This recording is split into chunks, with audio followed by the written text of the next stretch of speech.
With your permission, I rise to lay on the table a copy each of the following papers, Hindi and English versions, under Article 281 of the Constitution.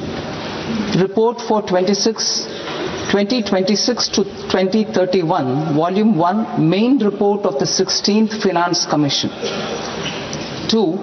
Report for 2026-2030 से मैं सभा के पटल पर निम्नलिखित पत्र Hindi English इसका अनुवाद 231 के तहत जो कि रिपोर्ट 26-31 वॉल्यूम 1 मेन रिपोर्ट जो कि 16वें वित्त आयोग की है, दूसरी रिपोर्ट जो कि 26-31 तक है, वॉल्यूम 2 अनुबंध जो कि 16वें वित्त आयोग का है, नंबर 3 मैं इसमें एक मेमोरेंडम जहां तक क्या कार्यवाही वृत्तांत है जो कि किया गया है इस रिपोर्ट में प्रस्तुत करती हूं, सभा के पटल पर रखती हूं।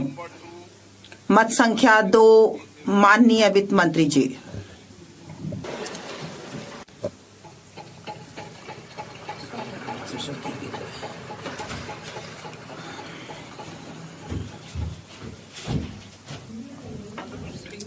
माननीय अध्यक्ष महोदय, आज माघ पूर्णिमा के इस पवित्र मौके पर और गुरु रविदास जी के जन्म अवसर पर मैं वर्ष 2026-27 के लिए बजट प्रस्तुत करती हूं।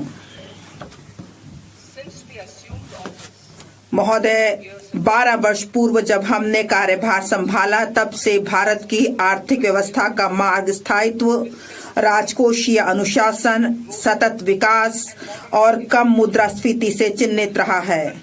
यहाँ तक कि घोर अनिश्चितताओं और व्यवधानों के समय भी हमारे द्वारा चुने गए सुविचारित विकल्पों के बलस्वरूप ऐसा संभव हो पाया है। माननीय प्रधानमंत्री श्री नरेंद्र मोदी जी के नेतृत्व में हमारी सरकार ने निर्णायक रूप से निरंतर संशय के स्थान पर कार्यवाही और वाकपटुता के स्थान पर सुधार और लोक लुभावन दिखावे के स्थान पर जनहित को प्राथमिकता दी है। हमने लोक निवेश पर अधिक जोर देते हुए दूरगामी ढांचागत सुधारों, राजकोषीय मितव्ययता और मौद्रिक स्थिरता के मार्ग का अनुसरण किया है। आत्मनिर्भर भारत को अपना लक्ष्य मानते हुए हमने घरेलू विनिर्माण क्षमता, ऊर्जा सुरक्षा का निर्माण किया है और महत्वपूर्ण उत्पादों के लिए आयात निर्भरता को कम किया है। इसके साथ साथ हमने रोजगार सृजन, कृषि उत्पादकता, परिवारों की क्रय शक्ति और लोगों के लिए सर्वव्यापी सेवाओं की सहायता हेतु सुधार करते हुए यह सुनिश्चित किया है कि भारत के प्रत्येक कार्य का लाभ नागरिकों को प्राप्त हो सके। इन उपायों से लगभग 7% का उच्च विकास दर हासिल हुआ है और इससे हमें गरीबी को कम करने और हमारे लोगों के जीवन में सुधार लाने में ठोस कदम उठाने में सहायता मिली है। आज हम एक ऐसी बाहरी परिस्थिति का सामना कर रहे हैं जिसमें व्यापार और बहुपक्षीयवाद खतरे में है तथा संसाधनों तक पहुंच और आपूर्ति श्रृंखलाएं बाधित हैं। नई प्रौद्योगिकियां जल, ऊर्जा, महत्वपूर्ण खनिजों की मांगों को काफी तेजी से बढ़ाते हुए उत्पादन प्रणालियों को बदल रही है।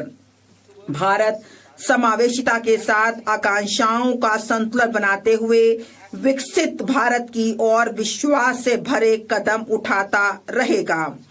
बढ़ते व्यापार और पूंजी आवश्यकताओं के साथ बढ़ती अर्थव्यवस्था के रूप में भारत को वैश्विक बाजारों से नजदीकी से एकीकृत होना होगा और अधिक से अधिक निर्यात करना होगा तथा दीर्घकालिक निवेश को भी आकर्षित करना होगा। भाग 1, जब मैं बजट का भाग का आरंभ कर रही हूं, मैं विश्व की सबसे बड़ी अर्थव्यवस्थाओं में से एक बनने की दिशा में आगे बढ़ने में बड़ी मजबूती के साथ हमारे साथ खड़े रहने के लिए लोगों के प्रति अपना आभार व्यक्त करती हूं। हमारा लक्ष्य है कि हम विकास के लाभ प्रत्येक किसान,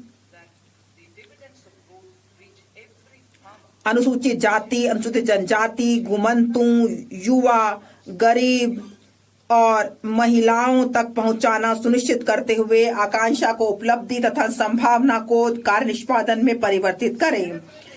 विकसित भारत युवा नेता वार्ता 2026 में हमारे प्रधानमंत्री जी के साथ अनेक नवोन्मेषी विचार साझा किए गए जो कई प्रस्तावों का आधार बने हैं, जिससे एक युवा शक्ति संचालित बजट बन गया है। हमारी सरकार का संकल्प हमारे गरीब, शोषित और वंचितों पर ध्यान देना है। इस संकल्प को पूरा करने तथा यह देखते हुए कि कर्तव्य भवन में तैयार होने वाला यह बजट पहला बजट है, हम 3 कर्तव्यों से प्रेरित हैं। हमारा पहला कर्तव्य उत्पादकता और प्रतिस्पर्धा को बढ़ाते हुए आर्थिक विकास को तेज और सतत बनाए रखना तथा विश्व में बदल रही परिस्थितियों का सामना करने की क्षमता को विकसित करना है। हमारा दूसरा कर्तव्य हमारे लोगों की आकांक्षाओं को पूरा करना और उनकी क्षमताओं का निर्माण करना है, ताकि वे भारत की समृद्धि के विकास में मजबूत सहयोगी बन सकें।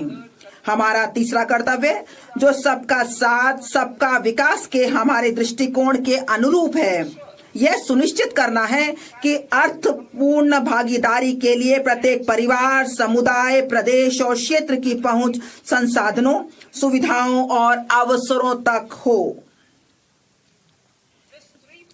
इस त्रिआयामी दृष्टिकोण के लिए एक सहायक परिवेश की आवश्यकता होगी।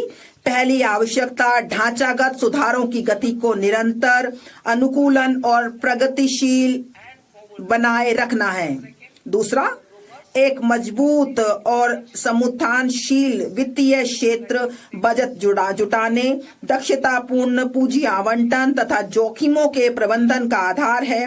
तीसरा, आर्टिफिशियल इंटेलिजेंस एप्लीकेशन सहित अति उन्नत प्रौद्योगिकियां सुशासन में सहायक बन सकती हैं। सुधार एक्सप्रेस। हमारी सरकार ने रोजगार के सृजन, उत्पादकता को बढ़ाने तथा विकास में तेजी लाने की दिशा में व्यापक आर्थिक सुधार किए हैं। वर्ष 2025 में स्वतंत्रता दिवस पर प्रधानमंत्री जी की घोषणा के पश्चात 350 से अधिक सुधारों को शुरू किया गया है। इसमें जीएसटी का सरलीकरण, श्रम संहिताओं का अनुसूचित करना तथा अनिवार्य गुणवत्ता नियंत्रण आदेशों को युक्ति संगत बनाना शामिल है। उच्च स्तरीय समितियां गठित की गई हैं तथा इसके साथ साथ केंद्र सरकार राज्य सरकारों के साथ मिलकर विनियमन हटाने तथा अनुपालन संबंधी अपेक्षाओं में कमी लाने की दिशा में काम कर रही है। सुधार एक्सप्रेस अपने मार्ग पर चल पड़ा है और यह हमारे कर्तव्य को पूरा करने में मदद के लिए अपनी गति बनाए रखेगा। अब मैं विशिष्ट प्रस्तावों की ओर बढ़ती हूँ। पहले कर्तव्य के तहत आर्थिक विकास में तेजी लाने और इसे बनाए रखने के लिए हमारे पहले कर्तव्य के अंतर्गत मैं 6 क्षेत्रों में पहलों का प्रस्ताव करती हूँ। पहला, 7 रणनीतिक और अग्रणी क्षेत्रों में विनिर्माण को तेज करना। 2, विरासत के औद्योगिक क्षेत्रों का कायाकल्प करना। 3, चैंपियन एमएसएमई का निर्माण करना। 4, अवसंरचना को सशक्त प्रोत्साहन प्रदान करना। 5, दीर्घकालिक ऊर्जा सुरक्षा और स्थायित्व सुनिश्चित करना। 6, शहर आर्थिक क्षेत्र विकसित करना।